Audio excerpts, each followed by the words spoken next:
부산광역시 지역방송 발전지원사업 보조금을 지원받아 제작한 것입니다. 저는 여기 있는지 잘 몰랐거든요. 그러니까 같이 오자 해가지고 왔었는데 생각보다 여기 뭐 분위기도 괜찮고 이쁜 것 같은데 계속 했으면 좋겠는데 오늘이 마지막에 좀 기분이 그래요. 여기 분위기 좋고 맛있다고 하길래 그래서 오게 됐죠.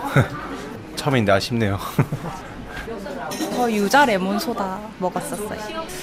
그때 아담하고 작은 느낌의 뭔가 분위기가 너무 좋아서 네, 다시 오게 됐어요.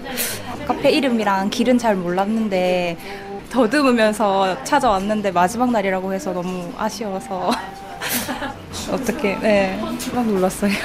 아무것도 없을 때부터 생뚱맞게 있었거든요, 카페라고. 진짜 맛으로 꾸준하게 한 명 한 명 손님을 쌓아간 그런 곳이었어요. 다들 맛있었는데 안타깝다. 핫플이라서 해서 간 데가 아니라 맛 때문에 한 진짜 3, 4년 꾸준히 드셨던 분들이거든요. 점포 카페 거리에서도 위쪽 변두리에 위치한 카페 꼼빠뇽. 지난 8월 9일은 카페 꼼빠뇽의 마지막 영업일이었습니다. 너무 잘 먹었습니다. 그래. 우리 차례가 됐죠. 저희 차례가 됐죠. 이제 드디어. 처음에 실감이 안 났어요, 사실. 그래서 이제 실감을 가질 때쯤 이런저런 걸 알아봤지만 전혀 할 수 있는 게 없으니까 좀 마음을 비웠죠, 그냥.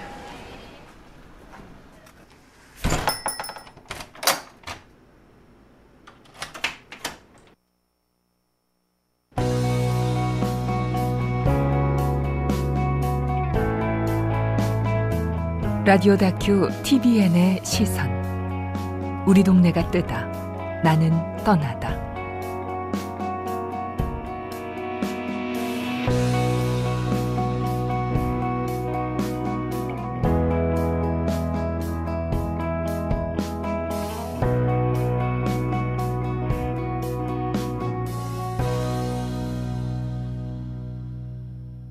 거기 예전에 뭐 공구상가 이런 거 지금 바뀌기 전에는 별로 없어요. 뭐 놀러 갈 만한 것도 없고 그쪽에는 별로 갔었던 일이 별로 없어요.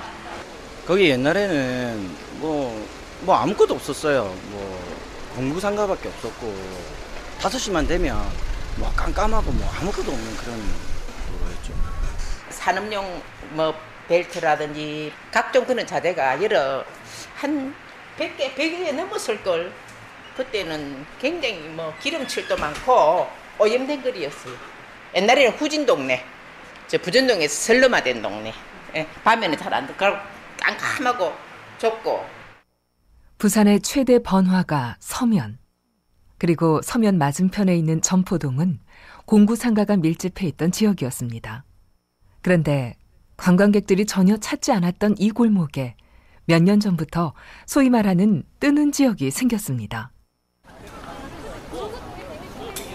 개성 있는 카페들이 들어서면서 이곳은 카페 거리로 불리게 됐고 차 한 대가 겨우 지나갈 만한 좁은 골목에는 사람들이 넘쳐나기 시작했습니다.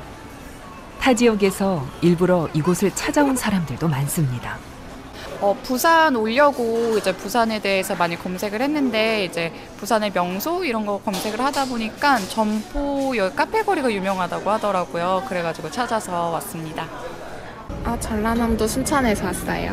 검색해서 알게 됐어요. 그냥 뭐 맛집이나 카페나 아니면 이제 뭐 벽화라든지 이런 게 볼거리가 많다고 나와 있어서 여행 오게 됐어요. 진주 지역에서 왔어요. 맛집이 있어서 왔는데 사람이 많아서 기다리고 있는 중이에요. 사람도 많고 진짜 핫플레이스 같아요. 점포 카페 거리. 근데 이쁜 것 같아요. 저 부산에 한 번씩 오는데 올 때마다 맨날 바뀌어 있는 것 같아요. 뭔가 새로워지고 항상 막 큰 건물들도 많이 생기고 카페가 너무 예뻐요. 점포 카페 거리라는 타이틀을 달면서 이 작은 골목은 전국적인 명소가 됐습니다. SNS에는 점포 카페 거리 지도가 떠돌았고 부산시 빅데이터 분석 결과 2017년도 기준 관광객이 많은 곳 5위에 선정되기도 했습니다. 뉴욕타임즈에서는 이곳을 2017년 꼭 가봐야 할 여행지로 꼽기도 했죠. 조용했던 거리는 이렇게 아침 저녁으로 찾아오는 관광객들 덕분에 자연스럽게 활기가 생겨나기 시작했습니다. 저는 되게 뿌듯하죠. 제가 여기서 장사를 하고 있으니까 뭐 미디어에 나오거나 뭐 사람들이 찾아오고 이렇게 하면 저는 기분 좋아요. 더 찾아왔으면 좋겠고 더 이슈 됐으면 좋겠고. 왜냐면 외국에서도 찾아오고 이렇게 하시니까 일본 분들 많이 오시거든요. 너무 좋죠. 왜냐면 사람 유입수가 많아지니까. 하지만 이런 변화를 불편해하는 사람들도 있습니다. 뉴욕타임즈는 작년 7월 달인가 나갔었는데요. 그게 부산 진구에서 이제 플랜카드를 놀이마루에다가 붙여가지고 상인들은 그때 보고 너무 또뜨하겠죠. 큰일 났네. 이 건물주가 보면 우리 큰일 났는데 저희는 너무 공포스럽거든요, 사실. 간판 하나 달 때마다 뜨끔하고 뭐 하나 생길 때마다 뜨끔하고. 이들은 모두 점포 카페 거리에서 장사를 하는 사람들입니다. 하지만 같은 공간에서 상인들이 보이는 반응은 전혀 다릅니다. 참 이상하죠? 입소문이 나면 사람들이 모여들고 매출은 자연스럽게 오를 텐데 왜 일부 상인들은 이 최상의 시나리오를 두려워하는 걸까요? 도대체 지금 이곳 점포 카페 거리에서는 무슨 일이 일어나고 있는 걸까요?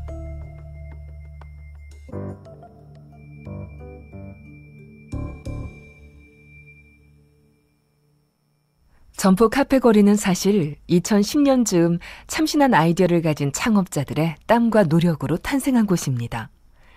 카페 거리라는 이름조차 없었던 시절이었죠.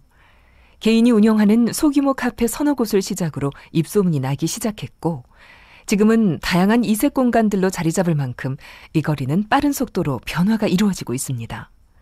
하지만 정작 카페 거리를 일궜던 초창기 카페들은 지금 이곳에 없습니다. 2010년에서 2013년까지 3년간 이곳에서 작은 카페를 운영했던 박준모 대표는 당시를 이렇게 기억하고 있습니다. 2010년도 아마 초쯤에 에드오그라고 생겼을 거예요, 처음에. 그리고 저희가 5월 달에 생겼고 그리고 나서 되게 조용했죠.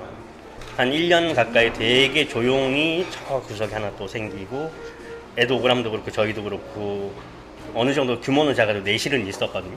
길 건너지만 그 상권하고 조금 더 분리된 그렇게 시작이 되면서 처음에 이제 제일 먼저 손을 뻗치는 게 부동산이죠. 아직 짓지도 않은 건물에 피를 받고 임대를 주고 이런 식이 되는 거예요. 조금씩. 이 시장 자체가 너무 커져버리는 거예요. 지난 8월 9일 문을 닫은 꼼빠뇽 역시 같은 이유로 이곳을 떠나야 했던 카페 중에 하나였습니다. 재건축을 이유로 가게를 비워달라는 건물주의 한마디에 이들은 권리금도 결혼도 자신들이 세웠던 꿈도 계획도 모두 포기해야 하는 처지가 되고 만 겁니다. 처음에 주인하고 좀 많이 얘기를 해봤어요. 그 임대료 올리는 것 때문에 그러냐. 그러면 올려드리겠다. 그것도 안 된다. 그 감당이 안 될 거다. 너네들 이런 얘기를 하셨고 재건축을 하게 되면 임대료가 올려도 되니까 좀 저희한테 주시면 안 되겠냐. 우선권을 안 된다. 그러니까 어떤 요구를 해도 다 안 된다고 하셔서 최종적으로 통보받고 그럼 이사비라도 좀 주시면 안 되냐 했더니 6년이나 했으면 됐지 뭘 바라느냐 하셔서 뭐 그렇게 제 나름대로는 소소하게 싸웠는데 크게 막 대놓고 싸우지는 못했어요. 저희가 아무래도 의뢰 입장이다 보니까. 창업 후 3년 이내 문을 닫은 자영업자들이 절반을 넘는다는 자영업자 포화 상태의 대한민국에서 6년은 꽤 오랜 시간입니다. 하지만 흔한 말로 의뢰 입장에서 임차인의 이런 상황은 아무런 이유가 되지 못합니다. 말 그대로 나가라면 나가야 하는 게 현실인 거죠.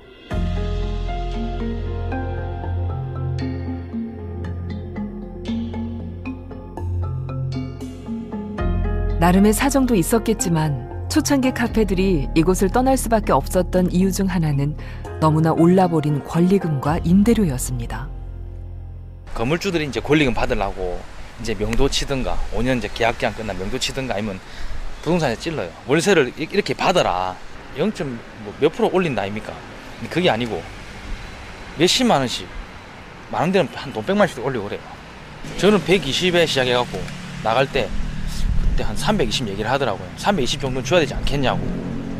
좀 많이 안타까운 게 저는 이제 요 앞에 있는 곰파뇽이라는 카페도 어떻게 보면 카페로서는 터줏대감이에요. 그 전에도 있었지만은 열심히 하다가 건물을 새롭게 이제 리모델링 한다고 그래서 5년 되니까 이제 나갈 수밖에 없는 상황들이 많아요. 이게 발전되다 보니까 월세, 권리금 이런 것들이 이제 많이 오르다 보니까. 점포 카페거리 문정호 상인회장도 이 과정을 지켜본 사람 중 한 명입니다. 점포 카페거리가 한 1년 전, 2년 전, 3년 전하고 가격이 물가 상승에 비해서는 엄청 올랐습니다. 한 3년 전에는 20평을 기준으로 했을 때 한 80만 원, 근데 2년 전에는 120만 원, 지금은 200만 원입니다. 3배가 올랐다 보시면 됩니다. 근데 그것뿐만 아니고 3년 전에는 권리비가 2천만 원, 근데 또 2년 전에는 6천만 원, 지금 현재는 또 1억이 넘었습니다. 이게 건물주와 세입자의 유대관계가 참 형성이 좋으면 좋은데 일단 서로 물가에 맞춰서 올라가다 보는 것도 있고. 점포 카페거리에서 13년 동안 공인중개소를 운영하고 있는 김미애 씨 역시 이곳의 변화를 크게 실감하고 있다는데요. 실제 지금 현재 임대료 상승폭은 공시지가 오르는 것보다도 훨씬 많이 올라가 있어요. 그리고 계약서상에 적힌 것보다 또 더 많이 줄 수도 있어요. 그리고 지금 점포 카페 거리가 체인점화가 돼 있어가지고 기존 소상공인들은 월세 관계 때문에 다른 데로 세가 작은 곳으로 옮겨가고. 자생적으로 생겨난 거리에 땅값, 건물값, 임대료가 폭등했고 결국은 거리에 활력을 불어넣은 변화의 주역들이 도리어 내몰림 당하는 문제가 발생한 겁니다. 낙후된 구도심 지역이 활성화되면서 새로운 계층이 유입되고 기존 원주민들이 떠나가는 현상인 젠트리피케이션이 나타나기 시작한 거죠. 부산발전연구원 김형균 부산학연구센터장은 젠트리피케이션의 가장 큰 문제점이 이렇게 기존 소규모 상인들이 쫓겨나는 현상이라고 지적합니다. 우리 부산도 그렇고 서울도 그렇고 몇몇 도시의 사례를 유심히 보면 소규모 자영업자들이 낮은 임대료로 아직 좀 취약한 지역에서 먼저 자리를 잡고 있었는데 대형 프랜차이즈 기업들이 그 마을이나 지역의 골목 입구나 요지에 소위 자기들이 얘기하는 이 플래그샵 깃대 점포를 무리하게 진입하는 가운데서 부동산 가격이나 임대료의 교란이 일어나는 게 1차적인 문제 같아요. 열심히 장사만 했을 뿐인데 어느 날 건물주가 바뀌었다거나 건물주가 내용증명을 보낸다거나 갑자기 나가라고 재건축을 하겠다고 하는 그러한 통보를 받고 난생 처음 법정에 피고라는 이름으로 서게 되는 거죠. 뭔가 내가 그 자리에서 열심히 장사를 하는 게 죄가 되는 거잖아요. 그렇다고 젠트리피케이션 현상이 무조건 나쁘다고 볼 수는 없습니다. 도심의 상권이 활성화됨으로 인해 가지고 도시 전체의 구매력이 활성화되고 세수가 정대된다든지 어쨌든 도심 자체가 활성화되는 긍정적 측면이라고 볼 수가 있죠. 그런데 이 먼저 들어와 있던 청년들이나 예술가들 혹은 소규모 자영업자들이 둥지가 몰리게 되는 이제 그런 현상들이 가장 어두운 측면이죠. 이런 그 젠트리피케이션 현상 자체에 대해 가지고 이제 부정적인 것만 지금 너무 부각이 되어 있다. 이 문제는 비단 점포 카페거리만의 상황은 아닙니다. 실제로 이미 많은 곳에서 똑같은 문제가 반복되고 있습니다.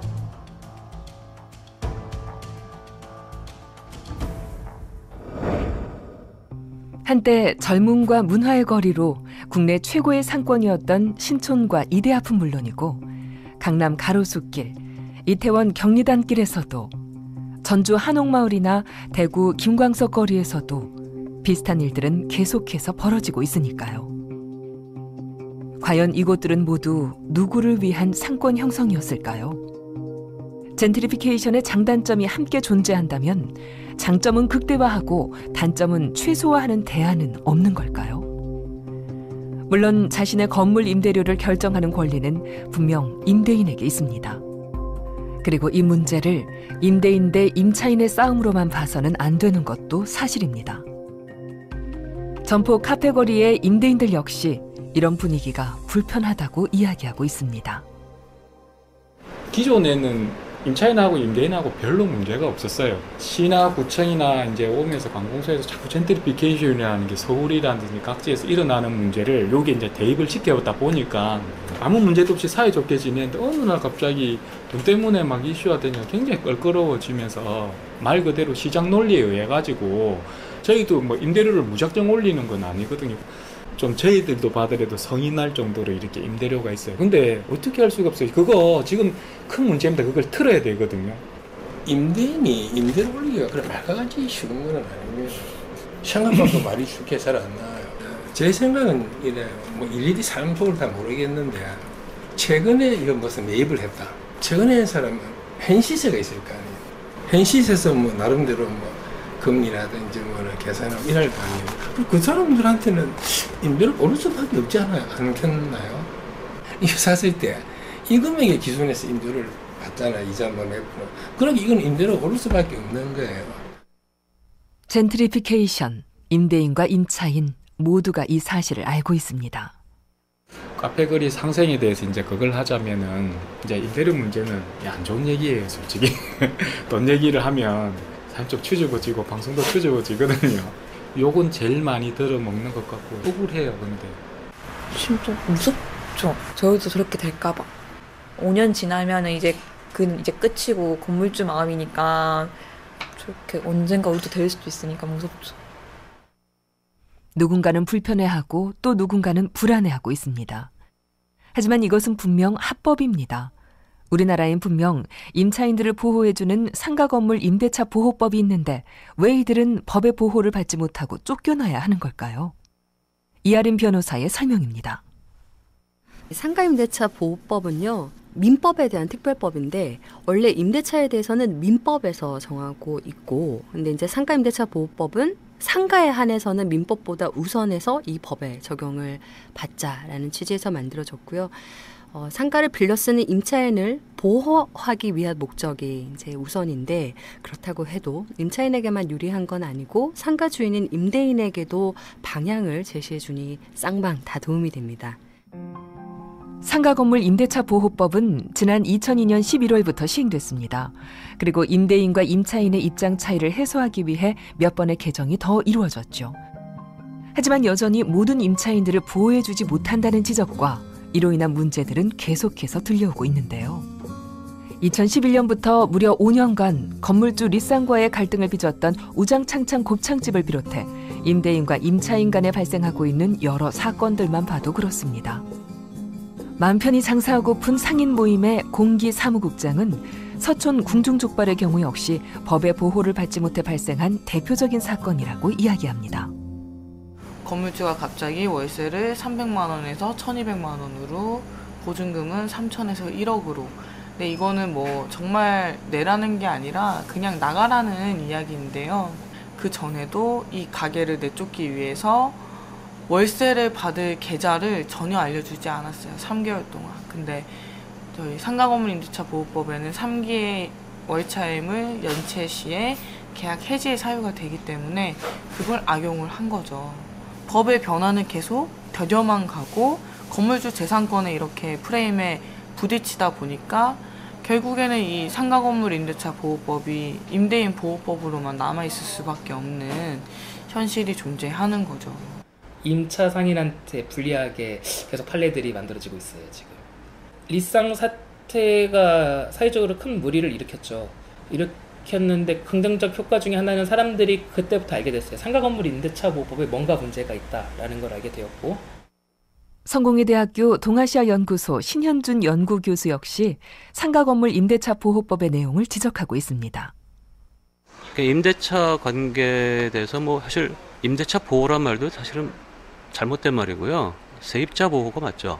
임차인 보호가 맞지. 임대인을 굳이 보호할 필요가 있을까 싶네요. 예, 세입자나 임차인 보호가 맞고 특정한 보호 기간을 규정하지 않아요. 그러니까 그냥 그 임차인이나 세입자가 내가 계속 있고 싶다 그러면은 있게 해주는 것이 자본주의 국가에서 법령이 그렇습니다. 뭐 일본도 그렇고요, 독일도 그렇고요. 근데 여기는 뭐 기울어진 운동장이라는 말이 적합하게 건물주에게 과도하게 유리하게 있는 상황이고 실제로 임대료 폭등의 배경에는 상가건물 임대차 보호법이 자리 잡고 있습니다. 영세 상인들의 상가 임대 보호 차원에서 마련된 법안이긴 하지만 현행법상 임대료 인상 제한 기간만 지나면 임대료를 몇 배씩 올려버려도 어쩔 수 없기 때문입니다. 오히려 이 법 때문에 상인들이 쫓겨나는 일이 생기고 있다는 건데요.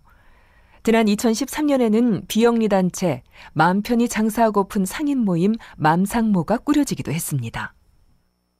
2013년도에 맘상모가 결성하게 된 계기는 그 당시에 있었던 그 상가건물 임대차 보호법의 개정을 통해서 결성을 하게 되었는데요.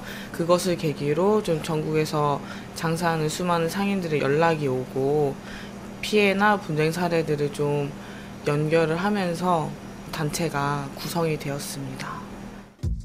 만들어진 지 반년도 되지 않아 맘상모에 접수된 피해 사례만 513건. 그렇게 맘상모는 상인들의 억울한 사연을 듣고 불공평한 법과 제도의 문제점을 호소하기 시작했는데요. 많은 사람들의 호응과 지지가 이어지자 서울시와 국회의원들도 관심을 보이기 시작했습니다. 상가건물 임대차 보호법과 젠트리피케이션 문제를 연구하는 그룹 하마들의 구본기 대표의 설명입니다. 처음에 리쌍 사태라고 알려진 것들 있잖아요. 그 사건에서 상가건물 임대차 보호법 허점 중에 하나로 꼽히는 환산보증금이라는 제도가 있어요.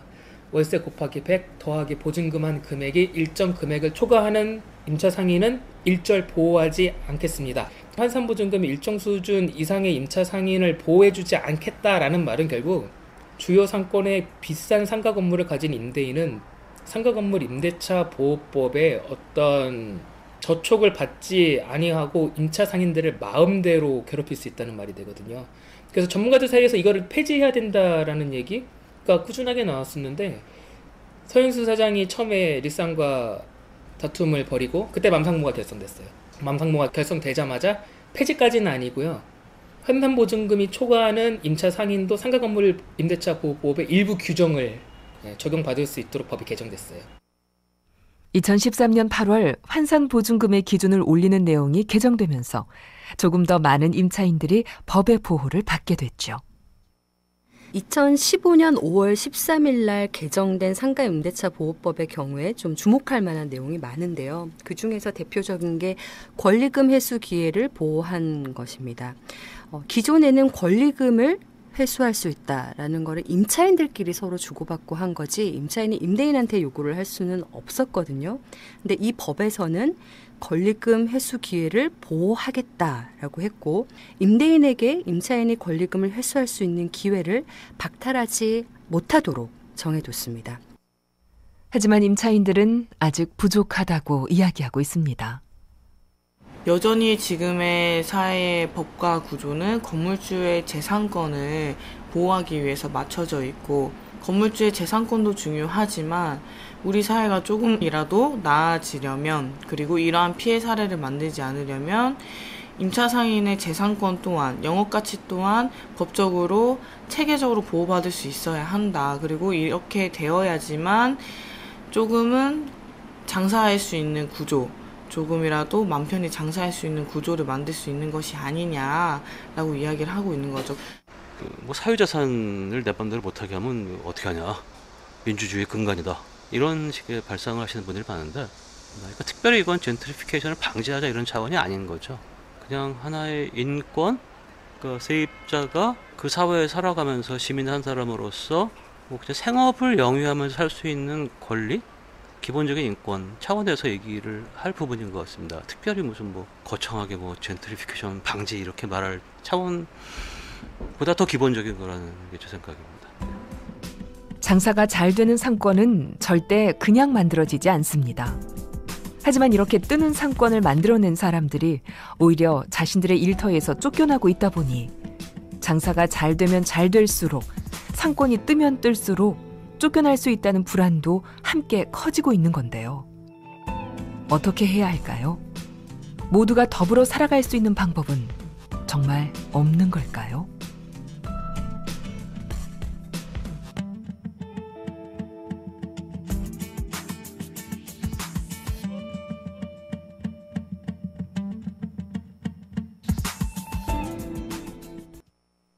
여러분께서는 지금 라디오 다큐 TVN의 시선, 우리 동네가 뜨다, 나는 떠나다를 듣고 계십니다. 일본 도쿄의 무코지마는 도심에서 약 7km 떨어진 구도심에 위치한 공업지역입니다. 이 지역 주민의 24.7%는 65세 이상의 고령자인데요. 마을 재개발로 인해 무코지마는 빈 공장이 늘어나기 시작했는데 대신 이 자리를 채운 건 싼 임대료를 찾아온 젊은 예술가들이었습니다. 무코지마 학회의 이사장을 맡고 있는 사하라 시게모토라고 합니다. 무코지마는 노인 인구가 많은 마을이다 보니 이 노인들이 돌아가시면 그 집을 빌릴 사람이 그만큼 줄어드는 겁니다. 그래서 빌려줄 사람이 없는 비어버린 그 빈집에 젊은 예술가들이 들어오게 된 거죠. 집값이 싸니까요. 그리고 집안에서 여러 가지 제품을 만드는 되게 작은 공장도 많습니다. 그래서 부모님이 나이가 들어서 은퇴를 했을 때 공장의 부지나 빈집을 젊은 예술가들에게 빌려주면서 그 예술가들이 좀 더 편하게 일할 수 있게 한 건데요. 그런 점을 보면 무코지마는 예술가들이 활동하기 좋은 마을이라고 할 수 있겠죠. 8년째 무코지마에서 활동하고 있는 키무라 유시미 부부는 싼 임대료 덕분에 이곳에 머물게 됐다고 이야기합니다. 싼 가격으로 저희가 들어갈 수 있는 그런 단독주택을 찾고 있었습니다. 당시엔 도쿄 시부야 근처에서 살고 있었는데요. 그곳은 굉장히 비싼 지역이었습니다. 그때는 무코지마를 잘 몰랐었는데요. 무코지마에 옛날부터 그 아트 활동이 있다는 것도 모르고 그냥 좋은 조건이 있다고 해서 왔습니다.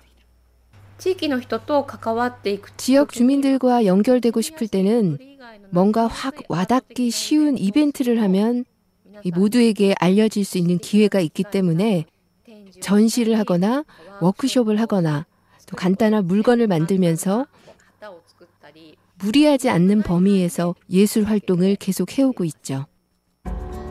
예술가들의 정착과 함께 무코지마에서는 커뮤니티 아트라 불리는 예술 중심의 공동체 운동이 일어났고 2010년부터 매년 3월 9일마다 39개의 프로젝트로 진행되는 39 아트인 무코지마가 본격적으로 개최되기 시작했습니다.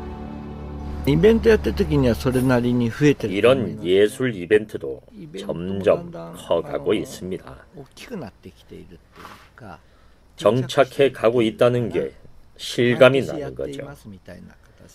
이런 이벤트를 매년 하면서 창조 효과라고 해야 할까요? 찾아오는 사람은 확실히 늘고 있습니다. 새로 들어온 예술가들과 함께 어울려 살고자 하는 노력은 기존 주민들도 마찬가지입니다. 무코지마에서 기술문화 지역 활동 라쿠노에라는 활동을 1992년부터 시작했습니다. 구체적으로 말하자면 시민들이 예술을 통해서 사회와 예술의 다리 역할을 한다고 할 수 있을 겁니다. 지역 안에 다양한 문화가 생겨나면 재밌지 않을까 하는 생각을 한 거죠. 이렇게 무코지마는 서로 다른 계층이 어울리면서 젠트리피케이션의 부작용을 줄여나갈 수 있었고 지역사회가 활성화되는 효과까지 누리게 된 겁니다.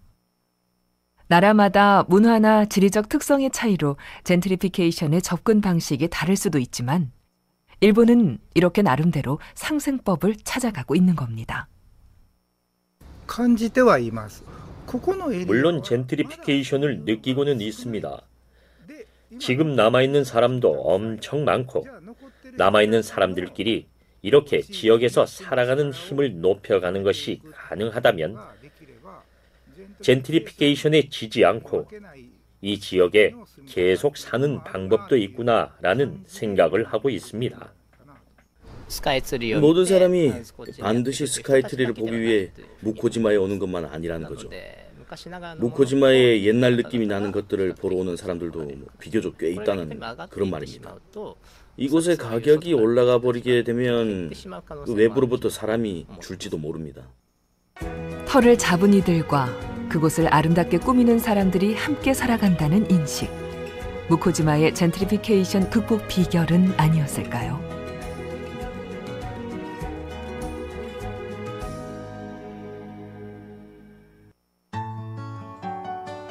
우리나라에서도 이러한 노력은 다양하게 진행되고 있습니다. 요즘 말로 핫한 곳이 된 해방촌의 경우도 마찬가지입니다.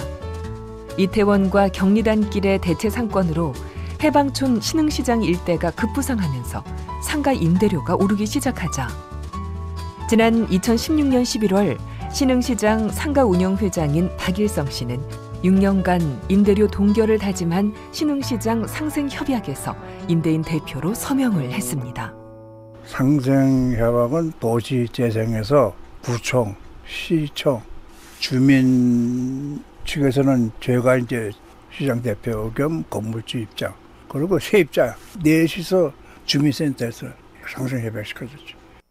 장인순 할머니 역시 보증금 500만 원, 월세 50만 원에 자신의 건물 1층 점포를 내놓았습니다. 이는 해방촌이 뜨기 전인 5년 전 임대료 그대로죠. 그곳에는 8개월째 나무라는 이름의 카페가 영업 중입니다. 작은 평수도 아니고 좀 크기도 있는데 이거를 되게 저렴하게 들어와가지고 열심히 이제 하고 싶은 것도 하고 그렇게 할 수 있어서 참 기분이 되게 좋죠.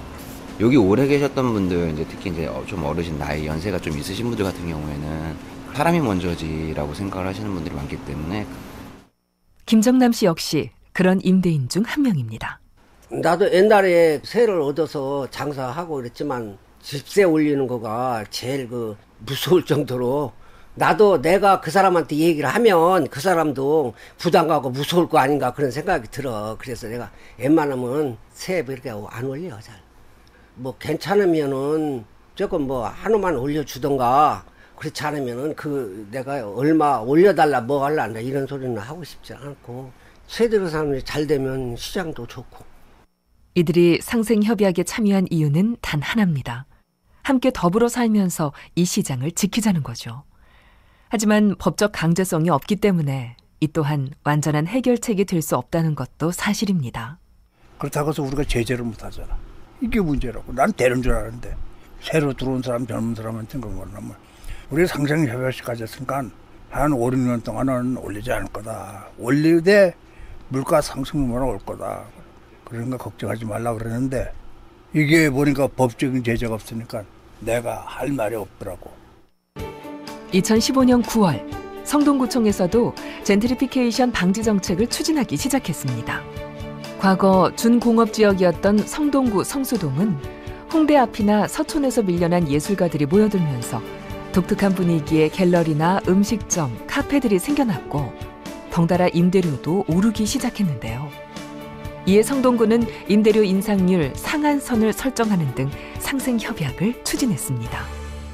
건물주들께 이게 일시적으로 반짝하지만 젠트리피케이션을 거치고 나면 다시 쇠퇴해서 오히려 건물주도 손해다라고 하면서 이제 신촌, 이대 이런 사례들을 좀 설명을 했고 그때 같이 뜨기 시작한 게 이제 홍대, 경리단길 이런 곳이었죠. 그래서 이런 것도 이런 대책을 안 세우면 우리 성수동도 이렇게 갈 거다라는 것을 설득하는 것을 이제 첫 번째로 했고 그리고 나서 주민 협의체를 구성하기 위한 주민들이 모이기 시작했고 그것을 통해서 이제 하게 된 거예요.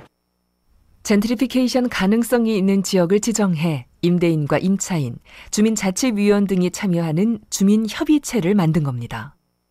이어 둥지 내몰림 관련 업무를 전담하는 지속가능 도시추진단을 출범시키기도 했는데요. 고성근 지속가능 정책팀장은 그때를 이렇게 기억합니다. 처음에 이제 추진할 때는 일과 시간 중에 그 대상 건물을 방문했고 건물주가 부재 중인 경우에는 귀가할 그 시간대에 방문해가지고 이렇게 만남을 추진했고요.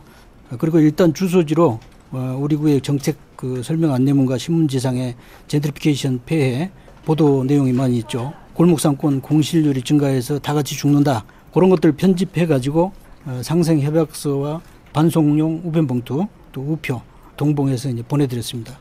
그리고 이제 확보한 전화번호로 주로 이제 오후에 개인 휴대폰으로 전화를 이제 걸어서 설득하고 또 상생협약 참여를 집요하게 이제 권유를 하였습니다. 지난해부터는 주요 상권에 대기업 프랜차이즈의 입점을 제한하는 정책도 내놨는데요. 이런 노력으로 성동구 주요 상권의 상가 임대료 평균 인상률은 2016년 하반기 18.6%에서 지난해 하반기 4.5%로 인상폭이 눈에 띄게 떨어졌으며 상생협약에는 임대인 255명 가운데 64%인 163명이 참여하기도 했습니다. 또 성동 안심상가를 조성하기 시작했죠. 파리의 정책과 런던의 정책에 일부 있는 걸 도입을 한 거고요. 또 물가 조절 기능을 하는 그런 의미도 있죠. 우리가 이제 공급을 정부에서 하면서 물가 조절 기능을 하듯이 저희가 안심상가를 만들어서 인근에 있는 상가들의 어떤 스탠다드한 것을 제공할 수 있다면 여기서 이제 우리가 임대료를 예를 들면 연에 물가 상승률 고려해서 몇 %로 올린다. 그러면 그 일대는 다 그런 정도로 맞춰질 것이다. 그런 어떤 기준적인 역할을 할 수가 있고. 평가를 내리긴 아직 이르지만 도시 재생과 동시에 젠트리피케이션에 주목하고 그 부정적 효과를 예방하려고 했다는 점에서 충분히 시선을 끌만한 사례로 볼 수 있습니다.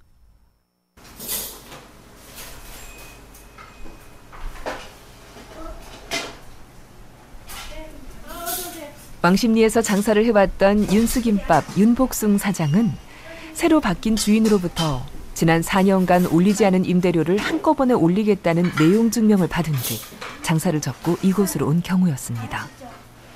첫째 이제 마음이 편해져. 구청이 주인이다 보니까 임대인이니까 계약서 쓸 때도 5년간 임대료를 올리지 않겠다. 그리고 5년이라는 기간을 보호를 해주겠다. 그러니까 말 자체로 안심상가. 당신이 살아야 나도 살 수 있고 그런 기획화를 했기 때문에 굉장히 마음이 편안하죠. 윤수김밥 옆으로는 서울시 문화유산으로 지정된 공시 책방도 입점해 있습니다. 24,000원이에요. 이거는 오래됐어도 5,000원입니다. 네. 1972년도에 경희대 앞에서부터 시작을 해가지고 지금까지 오게 된 거고요. 한 번도 그렇게 해서 나간다 생각을 안 해봤던 거기 때문에 책방만 열심히 하고 그러면 되는 줄 알았죠.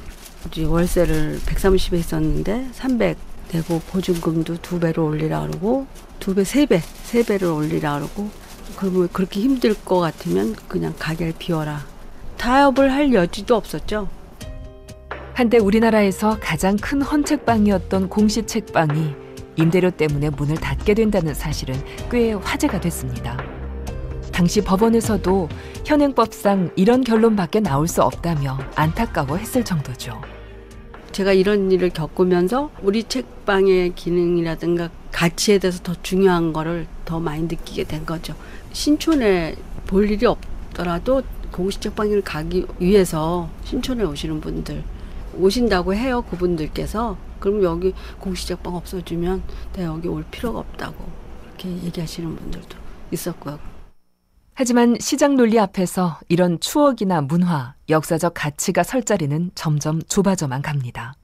공시책방의 오랜 단골이라는 이상신 씨는 이런 현실이 너무나 안타깝다고 이야기합니다. 보존을 해줘야 되는데 다 없어지는 거야. 지방도 마찬가지일 거예요. 그래서 나는 이제 쭉 보면서 나도 뭐 돈 많이 오면 좋은 데 사고 싶고 하고죠. 근데 내가 지금 지키고자 하라고 내가 예상하고서 사람들한테 그래요. 서울 안에 세운 상가라든지 이런 것도 좀 지켜주라. 그거만 리모델링만 해도 얼마든지 했는데 근데 거기에 자꾸 이제 또 자본가들이 들어와갖고 기존 사람들을 쫓아내요. 얼마나 그 사람들은 거기를 지키려고 열심히 노력을 했는데 제일 안타까워요.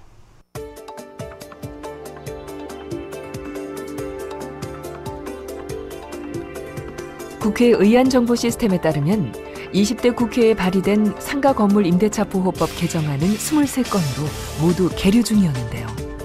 지난 9월 20일 일부 개정안이 국회 본회의를 통과했습니다. 이번 개정안의 핵심 쟁점은 임차인의 계약갱신 청구권 기한을 기존 5년에서 10년으로 늘리는 겁니다. 임차인이 임대료 과다 인상, 계약 일방 해지 등의 위협에서 벗어날 수 있도록 하기 위한 조치인 거죠. 국회 법제사법위원회 박주민 의원의 말입니다.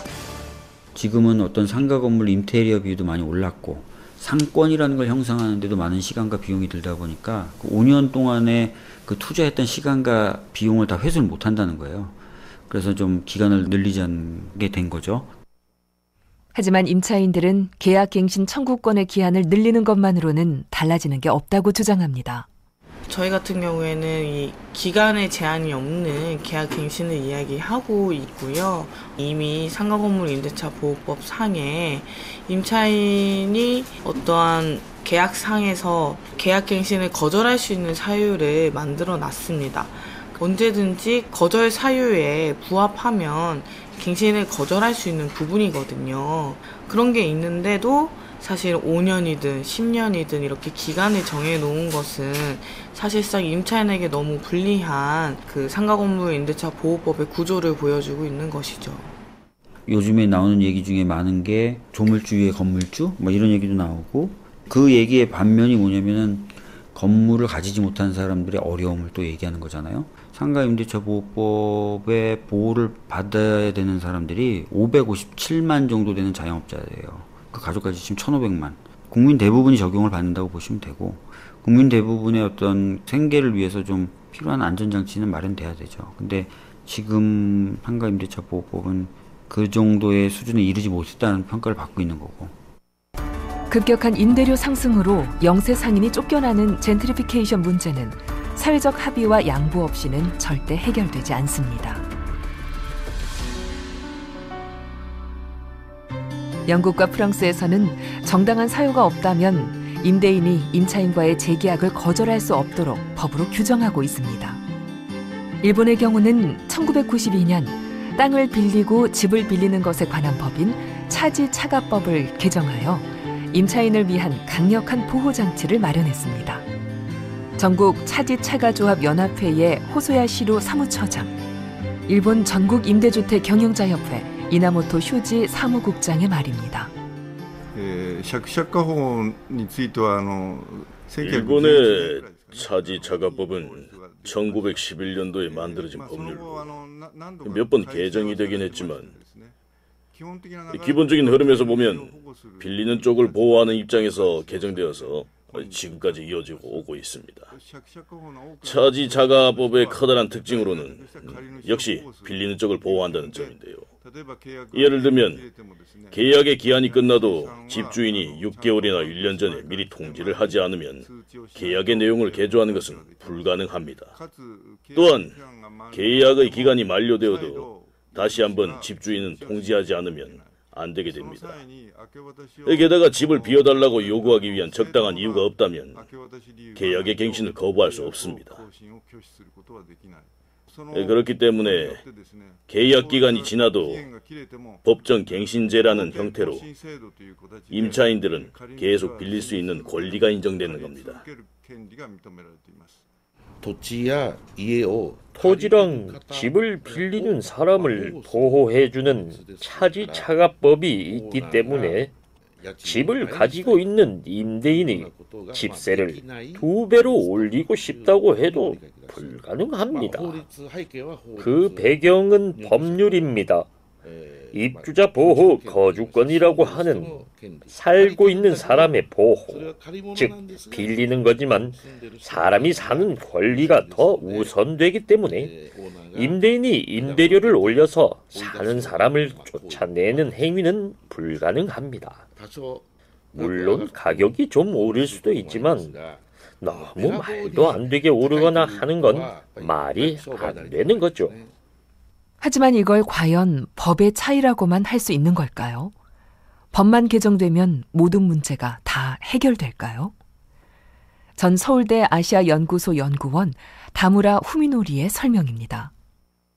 한국 같은 경우에는 이게 임대소득으로 일단 소득을 올리고 그리고 이게 양도소득으로 또 임대인이 좀 큰 이득을 얻으려고 하는 측면이라든지 아니면 어떻게든지 특히 수도권 전체에서 지금 부동산 가격이 올라가는 추세니까 어떻게든지 이게 틈을 타가지고 지나치게 비싼 좀 월세를 받으려고 하는 경향이 있는 것 같은데, 일본 같은 경우에는 기본적으로 임대인이 가게라든지 아니면 사업을 하는 사람한테 자기의 물건을 빌려준다, 임대한다 할 때는 물건 자체를 파는 것까지 일단 염두에 두고 그 임대차 계약을 체결하는 경우가 많습니다.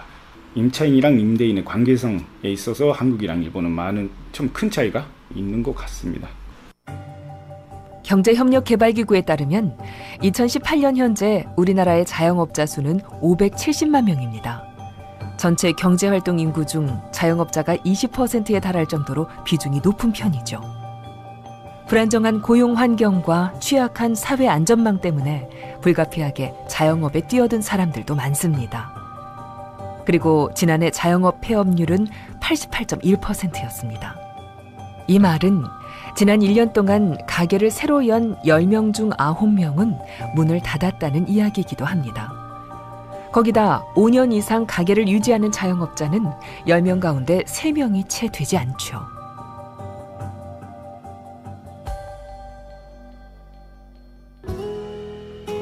사람들이 떠난 동네는 문화적 특색과 매력을 잃습니다. 개성을 찾아오는 사람들이 줄어들면서 상권은 다시 침체되고 소상공인, 건물주, 지역 주민 모두가 회복할 수 없는 상처만 입게 되죠. 2018년 올해도 국내 570만 자영업자 중 약 20%인 100만여 명이 폐업할 것으로 예상되고 있습니다. 파업은 저는 잠재적 소상공인들이라고 봐요. 내 친구, 내 가족, 나도 그렇게 될 수가 있고. 회사 다니다가 그만두면 뭐 할 거예요? 자영업 해야지 결국은. 기승전 치킨집이잖아요 우리. 결국은 내 가족의 문제예요 이거는. 그건 내 문제가 될 거고, 취미로 장사하는 사람은 없어요. 모든 걸 걸고 해요. 저게 분명 누군가의 아버지일 거고, 누군가의 남편이고, 누군가의 엄마고, 누군가의 이모일 거란 말이에요. 저분들이 내쫓기는 문제예요. 젠트리피케이션은 어느 누군가의 이야기가 아닌 결국은 우리 모두의 이야기입니다. 라디오 다큐 TVN의 시선, 우리 동네가 뜨다, 나는 떠나다. 지금까지 기획 김형주, 제작 박서영, 구성 김수정, 나레이션 정남이었습니다. 이 프로그램은 부산광역시 지역방송 발전지원사업 보조금을 지원받아 제작한 것입니다.